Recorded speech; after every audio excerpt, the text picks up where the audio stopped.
जो करते, धन्य है जो तुझसे सामर्थ्य पाते, धन्य है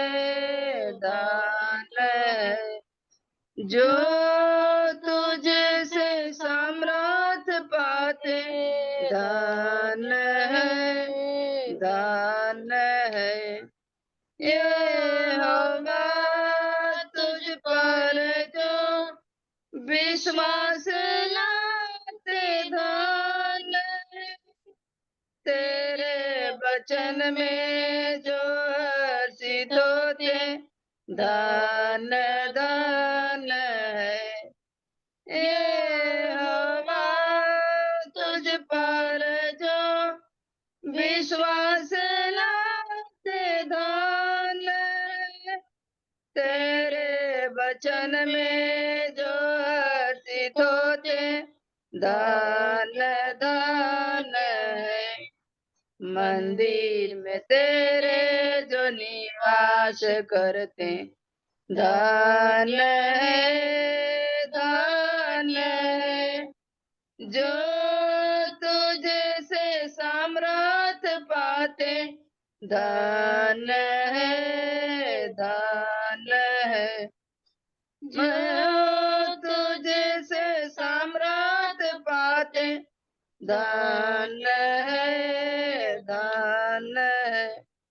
मन के शुद्ध है दयालु है, यही सचमुच धन्य है नम्र जो है मेल जो करते, यही धन्य है मन के शुद्ध है दयालु है, यही सचमुच धन्य नम्र जो है मेल जो करते, यही धन्य है मंदिर में तेरे जो निवास करते, धन्य है जो तुझसे सामर्थ्य पाते, धन्य है जो तुझसे सामर्थ्य पाते, धन्य है मन सत्य है वचन पढ़कर मनन करने वाले, धन्य लिखा हुआ वचन सुनकर मानने वाले, धन्य है मन सत्य है वचन पढ़कर मनन करने वाले, धन्य लिखा हुआ वचन सुनकर मानने वाले, धन्य है मंदिर में तेरे जो निवास करते, धन्य है जो तुझसे सामर्थ्य पाते, धन्य है जो तुझसे सामर्थ्य पाते, धन्य है सबको जय मसीह। जय मसीह। सबको जय मसीह। प्रभु को एक बार बाद धन्यवाद देते हैं आज का सुंदर समय के लिए। प्रभु ने सहायता किया और इस स्तुति के द्वारा प्रभु ने एक बार फिर हमसे बातें किया। वो व्यक्ति धन्य है जो प्रभु के घर में आया है। वो व्यक्ति धन्य है जो प्रभु से सामर्थ पाते हैं। वो व्यक्ति धन्य है जो प्रभु के वचन को हम पढ़ते हैं, सुनते हैं, उसको मानते हैं, उसमें चलते हैं, है ना। हम और आप बहुत ही धन्य के लोग हैं। संसार के लोग से हम अलग लोग हैं, इस बात को हमको जानना है। संसार से हमको अलग किया है, संसार के लोगों से हम अलग ही लोग हैं, हमारा जीवन अलग ही है। कितना हम धन्य के लोग हैं। प्रभु सहायता करे, ऐसे दर्शन में, ऐसे विश्वास में हमें बढ़ते जाने के लिए प्रभु सहायता करे। आइए हमारा आज का अध्ययन जो यूसुफ के बारे में हम लोग विचार कर रहे थे उसी को आगे करते हैं। जेनेसिस की किताब, उत्पत्ति की किताब 49 चैप्टर, उसका 22 पद, उत्पत्ति 49 49 अध्याय उसका 22 वचन। यूसुफ फलवंत लता की एक शाखा है। वह सोते के पास लगी हुई फलवंत लता की एक शाखा है। उसकी डालियां भीत से चढ़कर फैल जाती है। यहाँ पर यूसुफ के बारे में उसके पिता याकूब आशीर्वाद देते हुए भविष्यवाणी कर रहा है और कहता है कि यूसुफ फलवंत लता की एक शाखा है। वह सोते के पास लगी हुई फलवंत लता की एक शाखा है। उसकी डालियां भीत से चढ़कर फैल गई हैं। हमारा परमेश्वर आशीषों का दाता है। हमारा परमेश्वर उत्तम आशीष हमको देता है और ये आशीष हमने पाई है। हमने कल देखा ये आशीष हमने और आपने पाई हुई प्रभु यीशु मसीह में विश्वास करने के द्वारा अब्राहम की आशीष का भागीदार हम और आप बन गए हैं। हम और आप आशीषित लोग हैं और ये बात हमको जानना है कि जो हमें आशीर्वाद देता है परमेश्वर उसको भी आशीर्वाद देता है और जो हमें कोसता है, जो हमें श्राप देता है, उसको श्राप लगता है। ये बात हमको समझना है। हम और आप आशीष पाए हुए आशीषित लोग हैं। अगर हमको कोई श्राप देता है, हमको कोई बुरा भला कहता है, वो बुरा भला श्राप हमको नहीं लगेगा, उल्टा उनको लगेगा। इतने धन्य के लोग हम लोग हैं। We are the blessed people in this world. इस संसार में हम और आप सबसे धन्य के लोग हैं। जो इस बात को, इस गहराई को जानते हैं ना, वो विश्वास से कभी भी पीछे नहीं हटता। चाहे तूफान आए, चाहे आंधी आए, चाहे समस्या आए, चाहे कठिनाई आए, जो मसीह के वचन को, मसीह के जीवन को, सच्चाई को समझता है, वो विश्वासी कभी पीछे नहीं हटता है। क्योंकि हम और आप आशीषित लोग हैं, आशीष हमने पाया हुआ है। यहां पर देखिए परमेश्वर याकूब के द्वारा भविष्यवाणी के साथ में आशीर्वाद देते हुए कहता है, यूसुफ फलवंत लता की एक शाखा है और वे सोते के पास लगी हुई फलवंत लता की एक शाखा है। उसकी डालियां भीत पर से चढ़कर फैल गया। आशीष केवल अपने लिए नहीं, आशीष केवल अपने परिवार के लिए नहीं, मगर दूसरों के लिए भी हम आशीष बनना चाहिए और आशीष बनते हैं। ये विश्वासी जीवन का सबसे बड़ा उद्देश्य, लक्ष्य, हमारा क्या बोलता है उसको, हमारा लक्ष्य होना चाहिए। जो आशीष प्रभु ने मुझे आपको दिया है प्रियो, वो आशीष पाकर हमको संतुष्ट नहीं रहना है। हमारा जो आशीष जो है दूसरों के लिए भी हमको जाना है। मेरा आशीष दूसरों के लिए भी होना है। मेरा आशीष जो मैंने पाया हुआ है वो दूसरों के लिए आशीष होते हुए वो आशीष फैलते जाना है, फैलते जाना है। ये हमारा प्रभु चाहता है।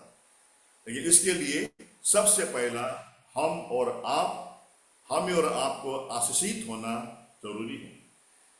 यहां पर हमने कल देखा कि यूसुफ के बारे में किस तरह यूसुफ बहुत ही फलवंत हुआ और यूसुफ मिस्र के देश में जाके वहां का प्रधानमंत्री बन गया।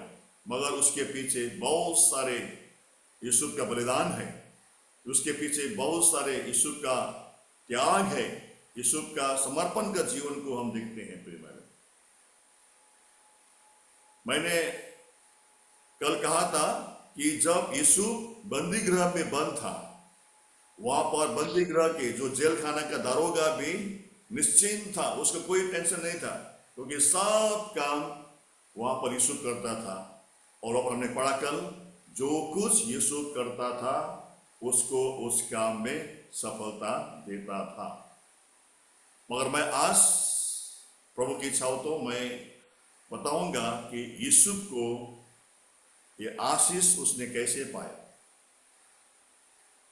यूसुफ ने कौन सा बलिदान, कौन सा त्याग, कौन सा समर्पण का जीवन उसने जिया जिसके द्वारा ये आशीष परमेश्वर ने उसको दिया। इस बात को हम देखते हैं। यूसुफ के जीवन में मैं समझता हूं 4 प्रकार के पाप से यूसुफ ने अपने जीवन में से जय पाया था। और हमें और आपको भी जरूरी है प्रियो, जब तक हमारे अंदर जो पाप है उस पाप के ऊपर हम जय नहीं पाते हैं, विजय नहीं पाते हैं, तो मैं समझता हूं, मुझे ऐसा विश्वास है कि परमेश्वर का आशीष हमें और आपको नहीं मिलेगा। यूसुफ ने अपने जीवन में 4 प्रकार की आशीष, 4 प्रकार के श्राप, 4 प्रकार के पाप से उसने जय पाया था।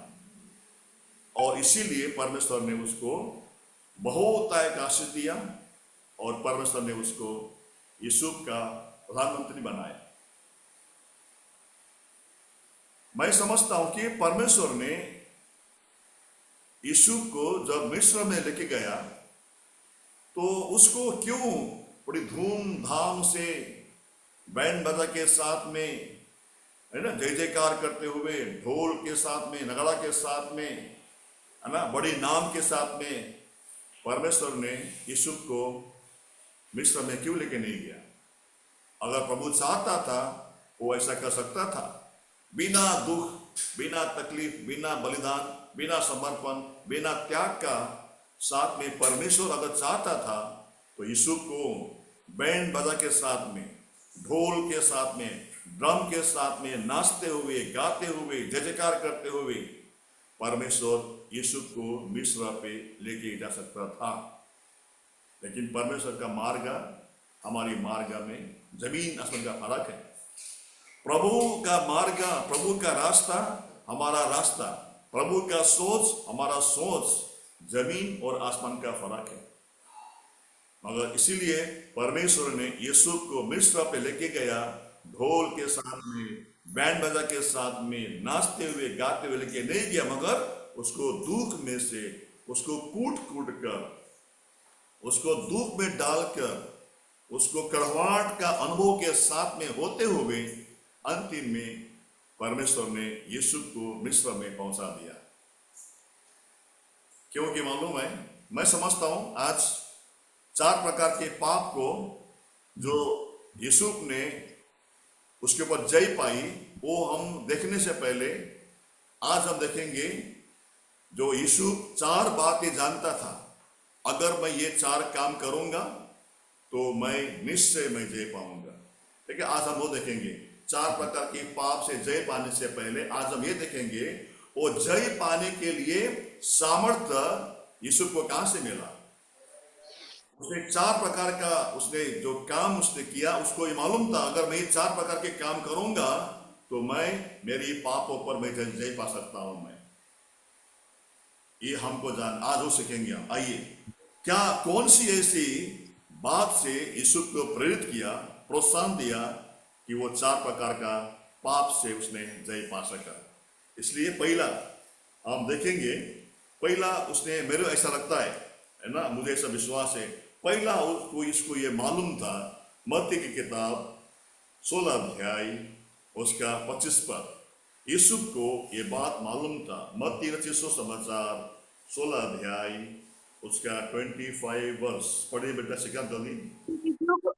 क्योंकि जो कोई अपना प्राण बचाना चाहे वह उसे खोएगा, और जो कोई मेरे लिए अपना प्राण खोएगा वह उसे पाएगा। ये बात यीशु पूरी तरह से जानता था, क्योंकि यीशु कौन है? याकूब का 11वां बेटा है। और मैं समझता हूं कि याकूब ने यूसुफ को परमेश्वर के बारे में बताया होगा। हमारा परमेश्वर तुम्हारा दादा अब्राहम का परमेश्वर, तुम्हारा दादा इसहाक का परमेश्वर है, वो परमेश्वर सृष्टिकर्ता परमेश्वर है। याकूब ने अपने बच्चों को यहोवा के बारे में निश्चय बताया था। और मैं समझता हूं कि यीशु उन सब बातों को सुनता था, सुना था। और ये यूसुफ जानता था, जो कोई परमेश्वर यहोवा के लिए अपने प्राण को बलिदान करेगा, अपने प्राण को त्याग देगा, वो क्या करेगा? निश्चय वापस पाएगा। एक बार फिर पढ़ा बेटा, एक बार।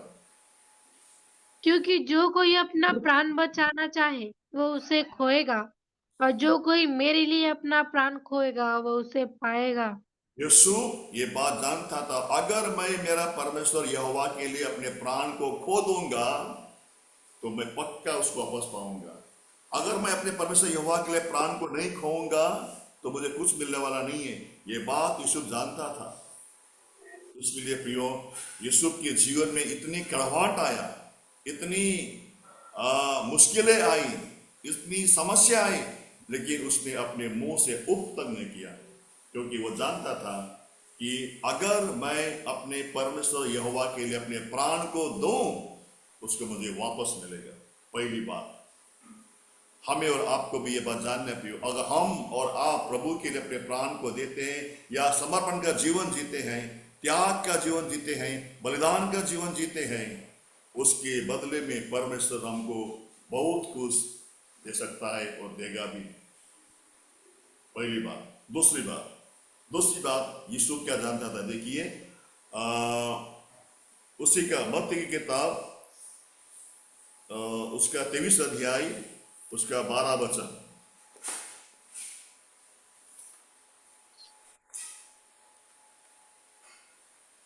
जो कोई अपने आप को बड़ा बनाएगा वो छोटा किया जाएगा, और जो कोई अपने आप को छोटा बनाएगा वो बड़ा किया जाएगा।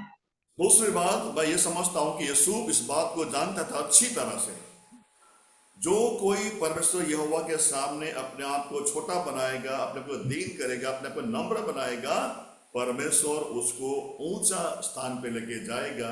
ये बात 100% यूसुफ जानता था।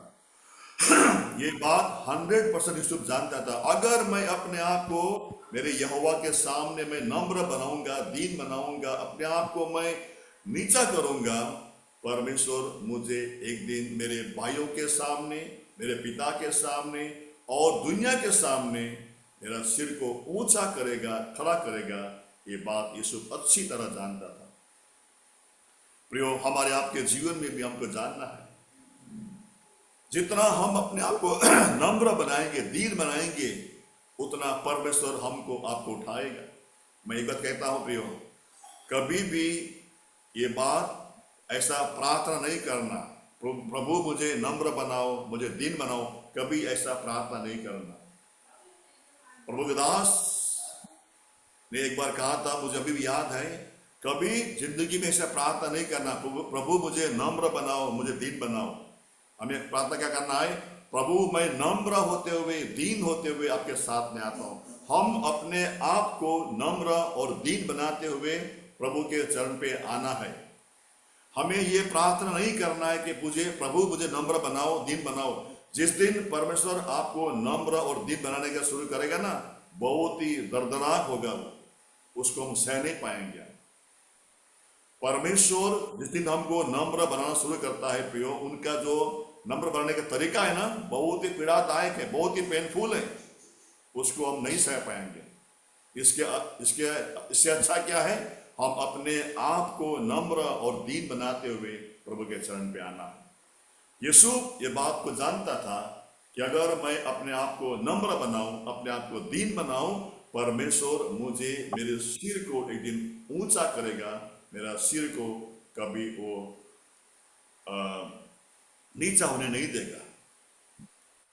हमारा बहन सिंधु सीखा जब गांव गई थी, अभी कुछ दिन पहले हमने ये प्रार्थना किया था, प्रभु परमेश्वर आप अपने बच्चों का सिर कभी नीचा होने नहीं देते हैं। तो ठीक हमारा बहन सिंधु, हमारा सीखा बेटा जब गांव में गए थे, बहुत डर रहा था, लेकिन परमेश्वर ने कभी उनका सिर को नीचा होने नहीं दिया। ये हमारा प्रभु है प्रिय भाई, हमारा प्रभु विश्वास योग्य परमेश्वर है। हमारा परमेश्वर हमारा सिर को नीचा होने कभी नहीं देगा, मगर हम क्या करना है? अपने आप को नम्र और दीन बनाते हुए प्रभु के चरण पे आना है। और ये बात यूसुफ जानता था, इसलिए वो हर मुश्किल को, हर कठिनाई को, हर कड़वाहट को उसने पी लिया, उसने सह लिया, उसने उफ तक नहीं कहा। ये हो गया दूसरी बात। तीसरी बात मैं समझता हूं, आगे बढ़ेंगे। मत्ती की किताब 19 अध्याय उसका 20 वचन, मत्ती 19 और 20। उस जवान ने उससे कहा, इसको तो मैंने माना है, अब मुझ में किस बात की घटी है। बेटा 19 का 30, सॉरी सॉरी। परंतु बहुत से हैं जो पहले हैं पिछले होंगे, और जो पिछले हैं वो पहले होंगे। ये तीसरी बात है। यीशु अच्छी तरह जानता था प्रिय भाई बहनों, परमेश्वर की दृष्टि में जो अपने आप को घमंड अहंकार करके बोलता मैं पहला हूं, वो हमेशा पीछे हो जाएगा। और ये बात मैं अनुभव के साथ में कह सकता हूं प्रिय भाई बहनों, परमेश्वर का दृष्टि में ये देखो वहां पर स्पष्ट लिखा है, जो पहले आया है वो पीछे होंगे, और जो पीछे आया है वो पहले होंगे। ये बात यीशु जानता था अच्छी तरह से। अगर मैं अपने आप को अहंकार के साथ में, घमंड के साथ में या वो मैं करता हूं तो मैं कभी आगे नहीं जाऊंगा। मैं ये बात यीशु जानता था, इसीलिए उसने कभी भी अपने आप को आगे नहीं किया। बहुत से लोग क्या करते हैं, अपने आप को आगे करते हैं, मैं जानता हूं, मैं कर सकता हूं, मुझे भी आता है, मैं भी कर सकता हूं। लेकिन प्रियो, यीशु जानता था अगर ऐसा करूंगा मैं कभी आगे नहीं बढ़ूंगा। अपने आप को उसने पीछे रखा, उसने आप को। आप हमेशा ध्यान दीजिए प्रिय भाई बहनों, परमेश्वर की भवन में जो अपने आप को हमेशा आगे रखना चाहता है वो हमेशा पीछे हो जाएगा, क्योंकि शैतान उसके जीवन में काम करता है। शैतान बहुत ही चालाक है, बहुत ही चतुर है प्रिय भाई बहनों। इसलिए तीसरी बात यीशु अच्छी तरह जानता था, यदि मैं अपने आप को आगे रखूंगा, अपने आप को मैं आगे लेके चलूंगा, अपने बल से, अपने ताकत से, अपना क्या बोलते हैं उसको, अपनी शक्ति से मैं कभी आगे नहीं जाऊंगा। इसलिए हमेशा, चाहे उसके भाई ने द्वेष किया, पोतीफर की पत्नी ने उसको द्वेष किया, दरोगा ने उसको वहां पर जेल में उसको डाल दिया, लेकिन वो कभी भी आगे नहीं आया। ये बात जानता था कि अगर मैं आगे आऊंगा तो मैं पीछे हो जाऊंगा। चौथी बात यीशु जानता था। चौथी बात यीशु क्या जानता था? लूका की किताब 6 अध्याय उसका 38 वचन। लूका रचित सुसमाचार 6 अध्याय उसका 38 पद।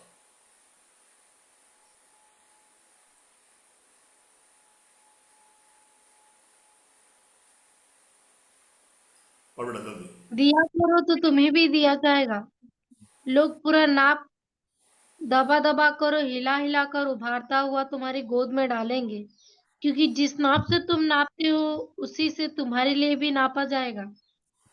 यीशु ये बात अच्छी तरह जानता था, जिस नाप से हम प्रभु को देंगे वो नाप से प्रभु हमको देने वाला है। बहुत सारे परिवार, बहुत सारे विश्वासी कहते हैं हमको मंडली ने क्या दिया। बहुत सारे लोग कहते हैं, बहुत सारे विश्वासी कहते हैं हमको मंडली ने क्या दिया, प्रभु घर में आकर आपने क्या पाया। लेकिन प्रियो, हमें ये प्रश्न करना है कि मैंने प्रभु को क्या दिया, मैंने मंडली को क्या दिया। हम संडे या फ्राइडे को आके चंदा डालते हैं बॉक्स में, हम सोचते हैं हमने बहुत कुछ दिया हमने, है ना, ऐसा हम सोचते हैं ना। संडे को हम आते हैं, दान डालते हैं बॉक्स में, या फ्राइडे को पालघर में आते हैं हम दान डालते हैं बॉक्स में, हम सोचते हैं हमने बहुत कुछ दिया हमने। वो नहीं प्रियो, जो प्रभु ने दिया उसके एवज में हमने क्या प्रभु को दिया। हमें अपने आप को सवाल करना है, मंडली ने मुझे क्या दिया बोलने के बजाय मुझे अपने आप को सवाल करना, मैंने मंडली को क्या दिया आज तक। यीशु इस बात को जानता था कि अगर मैं प्रभु को अपने दिल से, अपने तन से, मन से, धन से, जन से अगर मैं दूंगा तो उसका 2 गुना, 4 गुना, 6 गुना, डबल गुना प्रभु मुझे देगा। ये बात यीशु जानता था। इसलिए प्रियो, यीशु एक फलवंत शाखा के नाई हो गया, वो दीवार में चढ़कर पूरी तरह फैल गया। वो आशीष हमको, आपको भी मिलेगा यदि हम जो 4 बातें जो यीशु ने मैं समझता हूँ जाना, हम भी जानेंगे तो प्रभु हमें और आपको भी बहुत तरह का आशीष देता है। हम कल देखेंगे यीशु ने 4 प्रकार की पाप से उसने जय पाया और वह आशीषित हुआ। प्रभु सहायता करे हमारे जीवन में भी हमें यीशु की तरह, जैसे हमने गाना गाया सवेरे के समय में, हम और आप कितना धन्य के लोग हैं क्योंकि उनके सामर्थ को पाया है, पापों को क्षमा हुआ है। प्रभु हमको सहायता करे। आइए हम प्रार्थना में जाएंगे क्योंकि आज हम छुट्टी का दिन है।